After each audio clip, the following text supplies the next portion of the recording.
तो दोस्तों आज मैं आपके लिए एक्सप्लेन करने वाली हूँ साल 2024 में आई एक horror survival film never let go. ये कहानी एक ऐसी फैमिली के बारे में है जो कि एक घने जंगल में एक केविन में रहते हैं। ये 3 लोगों का परिवार होता है जिसमें कि एक माँ और उसके 2 बच्चे सैम और नोलन। इस फिल्म में इनकी माँ का कोई नाम नहीं दिया है, इसलिए हम उसे राधा कहेंगे। सालों से ये लोग खुद को इसी केबिन में बंद करके रह रहे थे। राधा का कहना था कि कोई शैतानी एंटिटी है जो कि इन लोगों का पीछा कर रही है और उसी एविल एंटिटी ने पूरी दुनिया के लोगों को खत्म कर दिया है और अब दुनिया में सिर्फ हम लोग ही जिंदा बचे हैं और हम सिर्फ इस घर की वजह से बचे हुए हैं क्योंकि मेरे पेरेंट्स ने इस घर को इस तरह से बनाया था ताकि वो शैतान इसके अंदर ना आ सके। वो शैतान सिर्फ बाहर ही हम पर अटैक कर सकता है। इसलिए जब ये लोग घर से बाहर जाते हैं तो खुद को एक रस्सी से बांध लेते हैं क्योंकि रस्सी का बाकी सिरा घर से जुड़ा होता है और जब तक ये उस रस्सी के साथ बंधे हैं वो शैतान इनका कुछ नहीं बिगाड़ सकते। ये हर रोज खुद को इसी रस्सी से बांधकर शिकार के लिए निकलते हैं और जंगल में इन्हें चाहे जो भी मिले, मेंढक, कीड़े, सोनिया, ये उन्हें खाने के लिए ले आते थे। जूली ने जंगल में जाने के अपने बच्चों को नियम बता रखे थे कि अगर तुम जंगल में जाओ तो इस रस्सी को खुद से कभी भी अलग मत करना क्योंकि जो जंगल में शैतान है, अगर उसने तुम्हें बिना रस्सी के टच कर लिया तो तुम भी पजेस हो जाओगे और इसके जरिए वो बाकी हम सबको भी मार देगा। और इसी तरह से उसने पूरी दुनिया को खत्म किया है। वो कहती है कि वो शैतान बहुत चालाक है, वो किसी भी रूप में तुम्हारे सामने आ सकता है। अब एक रात हम देखते हैं कि मेंढक की बहुत तेज आवाजें आ रही थी और जब जूली उन्हें शांत करने के लिए आती है तो वो देखती है कि यहाँ पर कोई भी मेंढक नहीं है और अचानक से उस मेंढक की आवाज बहुत भयानक हो जाती है। जूली समझ जाती है कि यह वही शैतान है और तभी हम उसके पीछे एक शैतान को देख पाते हैं, लेकिन वो उसे छू नहीं पाता क्योंकि जूली ने खुद को रस्सी से बांधा हुआ था। खैर, अब वो घर के अंदर चली जाती है। अब अगले दिन जब ये फिर से खाना ढूंढने के लिए जाते हैं तो जूली को फिर से वही शैतान दिखता है। अब जूली के लिए ये एक आम बात थी, इसीलिए वो उसे इग्नोर कर देती है। वहीं नोलन एक पेड़ पर चढ़कर खाना ढूंढने लगता है कि शायद उसे खाने के लिए अंडे मिल जाएं, लेकिन अंडे हैच हो चुके थे। वो निराश होकर नीचे आ जाता है और तभी दूर उसे जमीन पर एक अंडा दिखता है, लेकिन रस्सी छोटी होने की वजह से वो उस तक पहुंच नहीं पा रहा था। इसीलिए नोलन अपनी रस्सी खोलने लगता है, लेकिन तभी सहम आकर उसे रोक देता है। कहता है कि ये शैतान की कोई चाल हो सकती है। नोलन कहता है कि वो पास में ही तो है, मैं उसे बस अभी ले आऊंगा।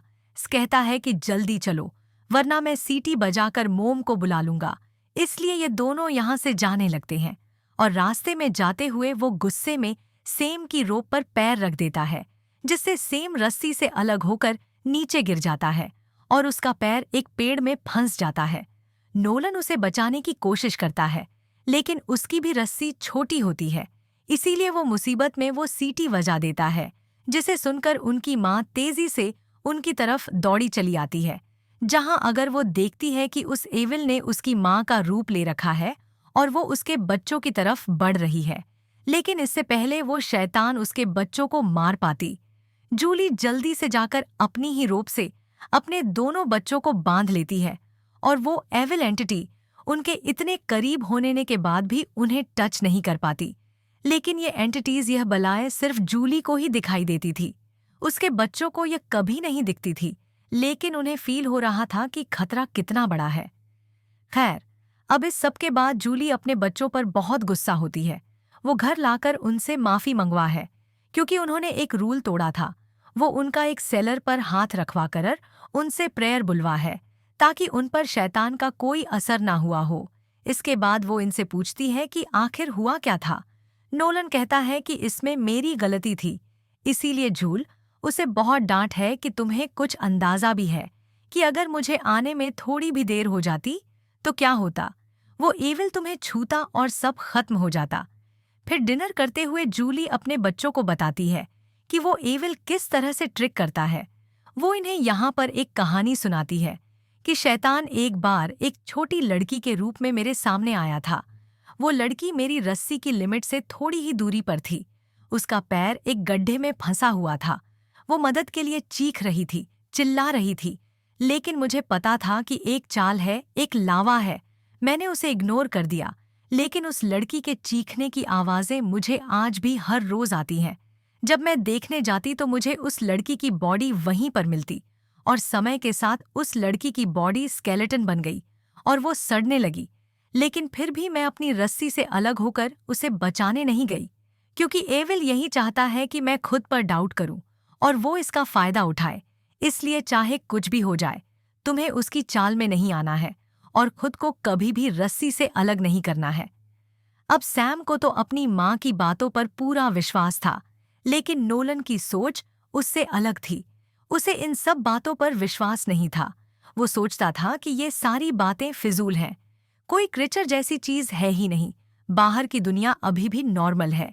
ये सब उसकी माँ की बनाई हुई बातें हैं, क्योंकि यह चाहता था कि यह बाहर एकदम नॉर्मल इंसानों की तरह रहे, क्योंकि वो हर रोज कीड़े और मेंढक खाकर पक चुका था। इसलिए उसे अपनी माँ की बातों पर शक होता था। अब उस रात नोलन अपने भाई सैम से बात करता है। वो कहता है कि आज हम रस्सी के बिना बाहर थे, लेकिन देखो हमें कुछ भी नहीं हुआ। सैम कहता है कि हम मरते मरते बचे हैं और तुम यह बातें कर रहे हो। फिर नोलन कहता है कि मॉम ने डैड, ग्रैंडपा और ग्रैंडमा को क्यों मारा था। सैम कहता है क्योंकि एविल ने उन्हें पजेस कर लिया था और मॉम ने हमें बचाने के लिए ऐसा किया। लेकिन नोलन अपनी माँ पर ही सवाल उठाने लगता है, जिस पर सैम कहता है कि मुझे तो अपनी माँ पर पूरा भरोसा है और तुम्हें भी उन पर करना चाहिए। वहीं दूसरी तरफ वो ईविल एंटिटी राधा के हस्बैंड के रूप में उसके सामने आती है। वो राधा के पास्ट के बारे में उससे कुछ बातें करता है और उसे इमोशनली तोड़ने की कोशिश करता है, लेकिन जूल कहती है कि वो मेरा पास्टर था और मेरा उससे कोई लेना देना नहीं है। मैं जीती हूँ, जिस पर वह शैतानों से धमकी देता है कि तुम ज्यादा दिन तक अपने बच्चों को नहीं बचा पाओगी और एक ना एक दिन मैं तुम्हें पजेस कर ही लूंगा और तुम्हारे जरिए तुम्हारे बच्चों का भी खात्मा कर दूंगा। अब अगले दिन जब राधा अपने ग्रीन हाउस में काम कर रही होती है, तो नोलन देखता है कि उसकी माँ की पीठ पर एक सांप का टैटू बना हुआ था, जो कि शैतान को दिखाता है।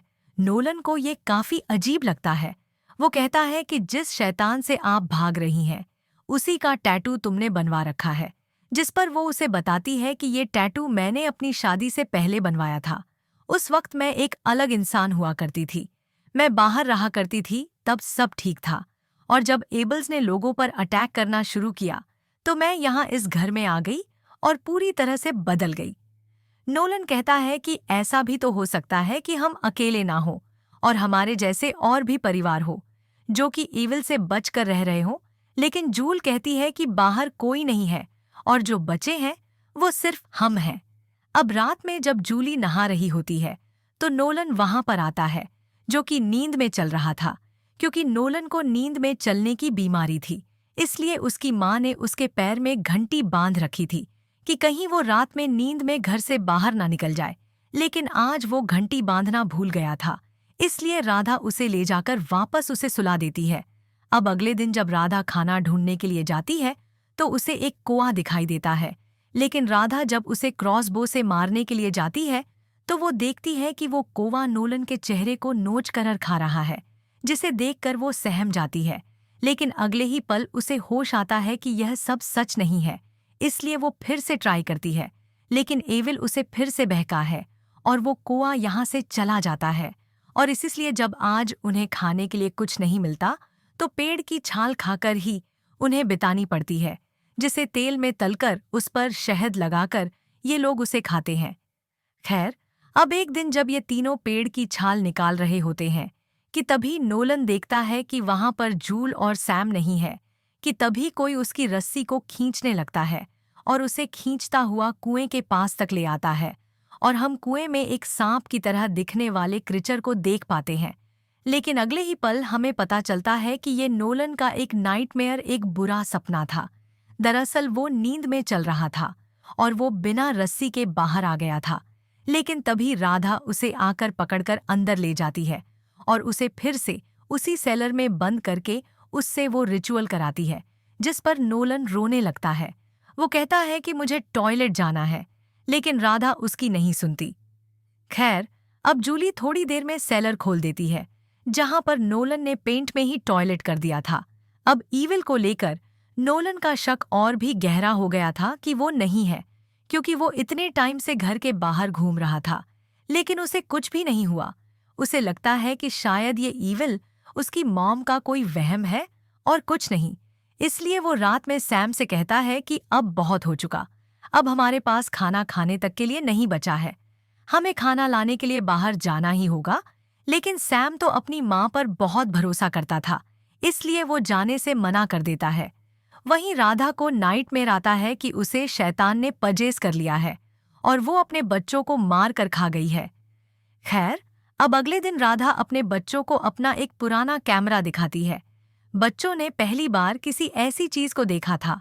राधा उन्हें बताती है कि ये एक कैमरा है और इससे फोटो खींचे जाते हैं, और फिर उन्हें अपनी एक पुरानी फोटो दिखाती है जो कि इसके शादी के पहले की थी।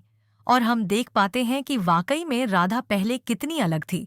साथ ही राधा ने बताती है कि अब खाने के सभी रिसोर्सेस खत्म हो चुके हैं और हम छाल खाकर भी जिंदा नहीं रह सकते, इसलिए हमें कोड़ा को मार कर खाना होगा, यानी कि इनका पालतू डॉग।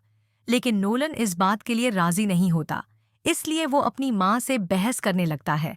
लेकिन सैम अपनी माँ को इसमें सपोर्ट करता है, जिस पर नोलन कहता है कि मुझे इस घर से और तुम लोगों से नफरत है। इसके बाद वो अपने डॉग को लिपट कर रोने लगता है, लेकिन राधा जबरदस्ती कोड़ा को उसे छुड़ाकर अपने ग्रीन हाउस में ले जाती है।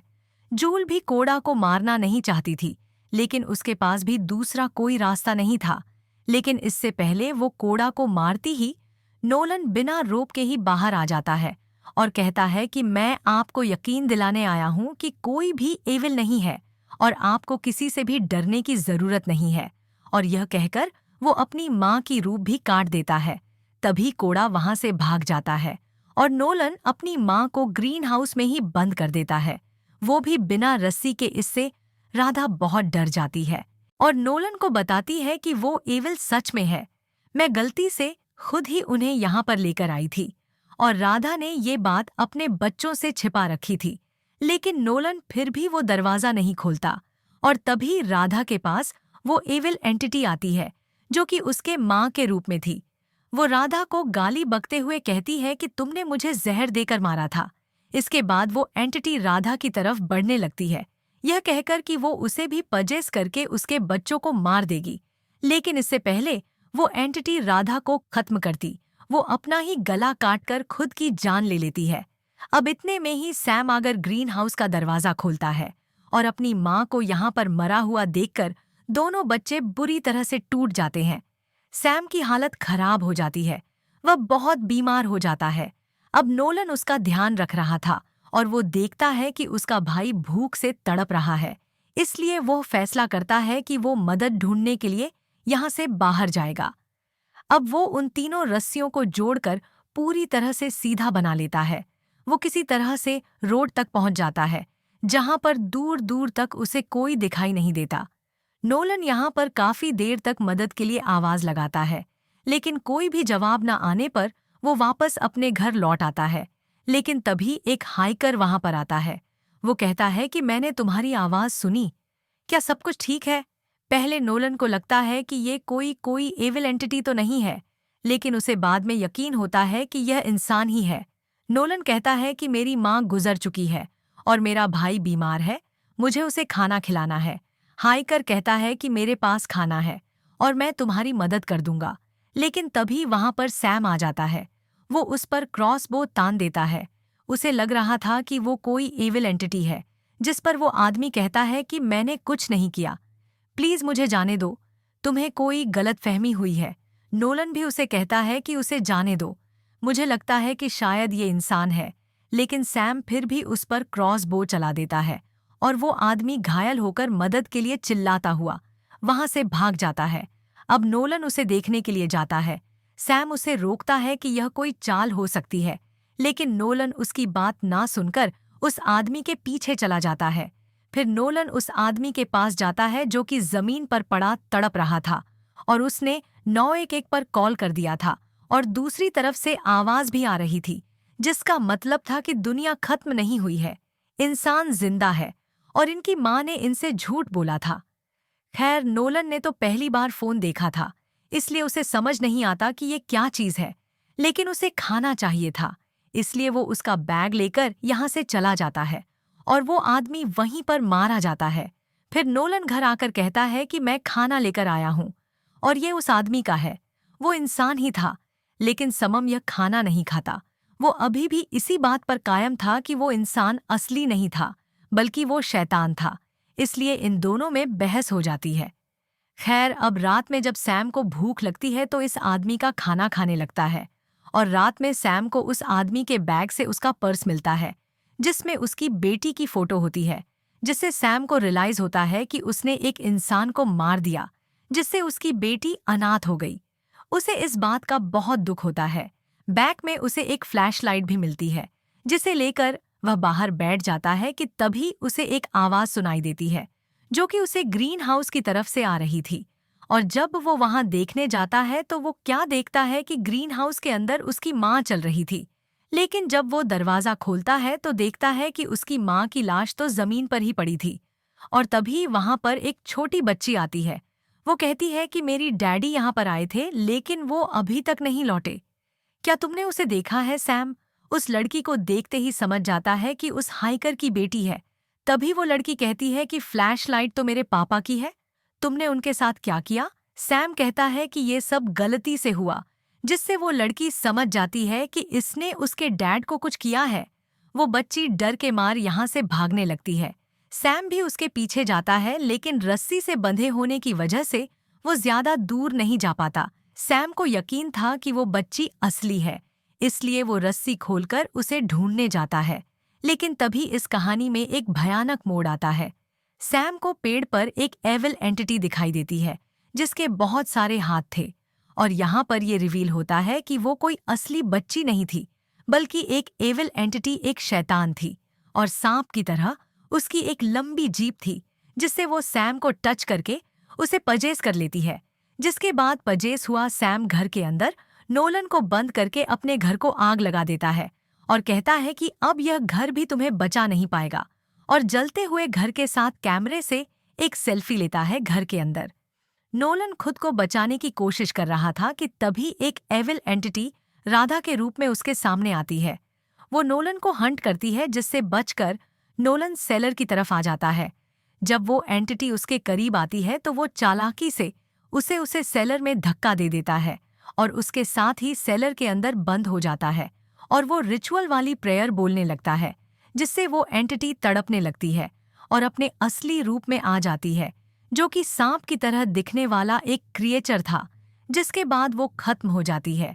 अब क्योंकि उस हैकर ने 911 पर कॉल किया था, इसलिए वो लोग यहाँ पर आ जाते हैं और नोलन को रेस्क्यू कर लेते हैं। नोलन को जब होश आता है तो वो अपने भाई के बारे में पता करता है, और हम देखते हैं कि यहाँ पर सैम को भी रेस्क्यू कर लिया गया था और सैम एकदम ठीक था। और वो यहाँ पर फिर से वही बात बोलता है कि मॉम मुझसे ज्यादा प्यार करती है। वहीं हम उस सेल्फी को देख पाते हैं जिसमें सैम के कंधे पर किसी इविल एंटिटी का हाथ होता है। यानी अब सैम इस जंगल की एंटिटी बाहरी दुनिया में ले गया था, जिससे कि अब उन्हें खत्म करेगा। और यहीं पर ये कहानी खत्म हो जाती है। दोस्तों, अगर आपको यह वीडियो पसंद आया तो वीडियो को लाइक करें, चैनल को सब्सक्राइब करें। मिलते हैं अगले वीडियो पर।